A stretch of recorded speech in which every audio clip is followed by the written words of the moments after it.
శీతాకాలంలో మీ గోధుమ దిగుబడిని రెడ్డి ప్లాస్ట్ నీటి సమీకరణ పద్ధతితో పెంచండి. తెలంగాణలోని పొడి శీతాకాలంలో గోధుమల దిగుబడి పెంచడంలో ఇబ్బంది పడుతున్నారా? తక్కువ వర్షపాతం మరియు సరిపడని నీటి సక్రమ వసతి కారణంగా రైతులు దిగుబడి తగ్గుదల సమస్యను ఎదుర్కొంటున్నారు. అయితే ఎండో గాలి పరిస్థితుల్లో కూడా మీ గోధుమ చేలకు పరీక్షితంగా తేమను అందించడానికి ఒక మార్గం ఉందంటే రెడ్డి ప్లాస్ట్ డ్రిప్ ఇరిగేషన్ పరిచయం. రెడ్డి ప్లాస్ట్ డ్రిప్ ఇరిగేషన్ సాంకేతికత ప్రతి మొక్కకు క్రమంగా నీటిని చేరుస్తుంది, అధిక మట్టి తేమను నిర్ధారిస్తుంది. ఈ లక్ష్యోద్దేశిత నీటి సరఫరా వ్యవస్థ అనేక ప్రయోజనాలను అందిస్తుంది. దిగుబడి పెరుగుదల, స్థిరమైన మట్టి తేమతో పంటలకు ఒత్తిడి తగ్గి ధాన్య గుణాత్మకత మరియు పరిమాణం పెరుగుతుంది.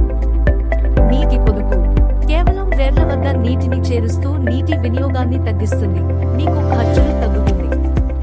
ఎండలకు ప్రతిఘటన, తక్కువ వర్షపాతం ప్రభావం నుండి గోధుమలను రక్షిస్తుంది, క్రమమైన నీటి అందుతో ప్రోత్సాహం ఇస్తుంది. మీరు డ్రౌట్ స్ట్రెస్ మరియు సాయిల్ మాయిశ్చర్ ఫ్లక్చుయేషన్స్ గురించి ఆందోళన లేకుండా పండించిన గోధుమలను చూసుకుంటున్నారనుకోండి.